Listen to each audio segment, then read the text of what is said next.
মাল তো মোটামুটি আসছে, মাল আসে, কাঁচামালে কোনো সমস্যা হয় না। যে কোনো পণ্যের সরবরাহের কোনো ইয়ে নাই। আমরা ডিম, মুরগি, আলু, পেঁয়াজ এবং সবজি সব জিনিসগুলাই ডিসিদের মাধ্যমে ঢাকায় যেন পৌঁছাতে পারে সেই ব্যবস্থাগুলি আমরা করছি।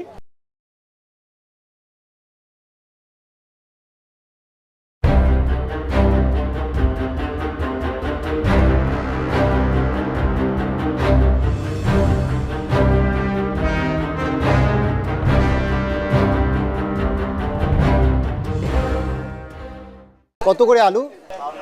52 টাকা আনছো থেকে শুধু কত করে? ইন্ডিয়ান পেঁয়াজ কত?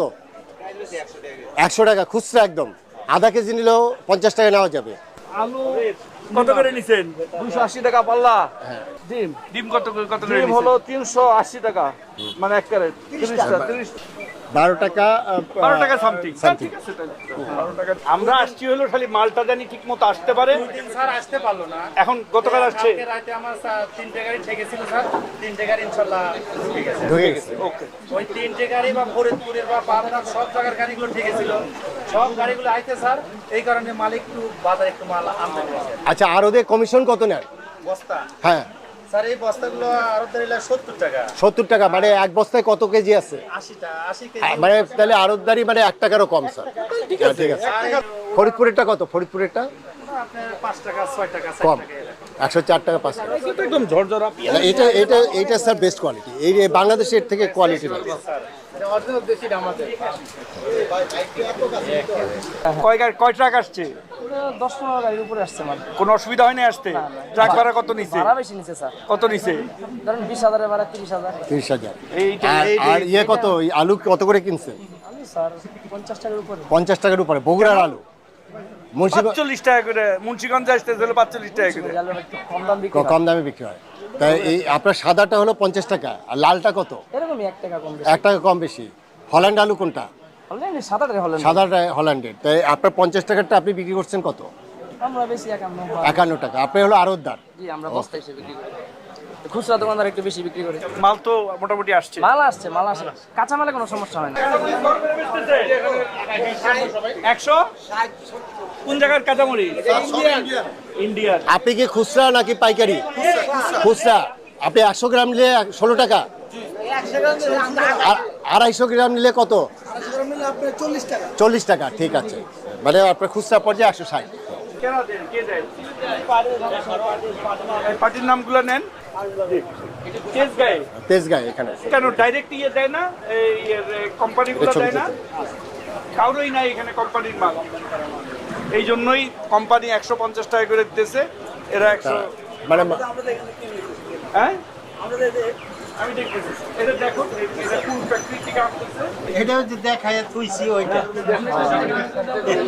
বস্তার মধ্যেই আছে সব। এখন সিলটিল আছে ঠিক মতো? জি জি, সব লেখা আছে। জি 28 কত করে বিক্রি হইতেছে? 28 আমরা বেশি 51 52 এরকম কেজি। জি, আমরা কারণ বাজার হোলসেল মার্কেটে আসছি। আপনারা জানেন যে এই গত বুধবার থেকে এই যে ছাত্রদের ব্যানারের যে একটা স্বাভাবিক আন্দোলন, সেইটাকে সহিংস আন্দোলনে পরিণত করে রাষ্ট্রীয় সম্পত্তির ব্যাপক ক্ষতি করা হয়েছে এবং বিভিন্ন জায়গায় প্রতিবন্ধকতা তৈরি করে আমাদের এই যে নিত্য প্রয়োজনীয় জিনিসগুলার সরবরাহে প্রতিবন্ধকতা তৈরি করা হয়েছে। তারপরেও আমরা আমাদের এনবিআর, বাংলাদেশ ব্যাংক এবং আমাদের যে পোর্ট অথরিটিগুলি আছে তাদের সাথে কিন্তু এই সময়ে আমরা যোগাযোগ রাখছি।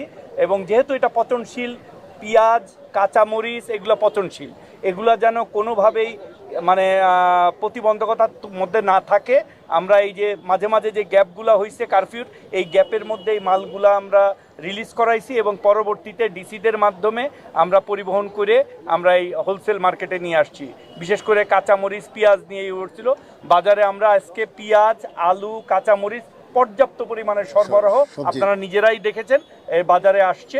এবং আমি মনে করি যে এটা যারা এই সংশ্লিষ্ট গত 7 দিন ধরে এই তাণ্ডবের পরেও সাহসিকতা নিয়ে ট্রাক নিয়ে তারা ঢাকা পর্যন্ত নিত্য প্রয়োজনীয় জিনিস পৌঁছে দিয়েছে, তাদেরকে ধন্যবাদ। বিশেষ করে আইন শৃঙ্খলা বাহিনী যারা জীবনের ঝুঁকি নিয়ে এই সাধারণ মানুষের নিত্য প্রয়োজনীয় জিনিসগুলা সরবরাহ নিরবিচ্ছিন্ন রাখছেন, তাদেরকে ধন্যবাদ।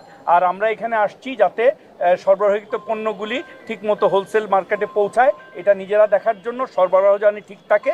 এবং আজকে থেকে, যেহেতু আজকে 1টা থেকে 5টা, আগামীতে আরেকটু হয়তো বৃদ্ধি করা হবে এবং বিভিন্ন জেলা পর্যায়ে 8 ঘন্টা 9 ঘন্টাও করা হচ্ছে। সো আমরা এই সরবরাহটা নির্বিচ্ছিন্ন আমরা রাখতে চাই, সেই জন্যই আমাদের আজকে হোলসেল মার্কেটে আসা। পরবর্তীতে আমরা চালের বাজারটাও দেখতে যাব যে সেখানকার কি অবস্থা। আমাদের যারা পাইকারি আছে তারা যেন আস্থায় নিয়ে ট্রাকগুলা ঢাকায় ঢুকাতে পারে, সেই জন্যই আসলে পরিদর্শনে আসা। এবং আমি খুবই আশান্বিত এবং খুবই সন্তুষ্ট যে কোনো পণ্যের সরবরাহের কোনো নাই।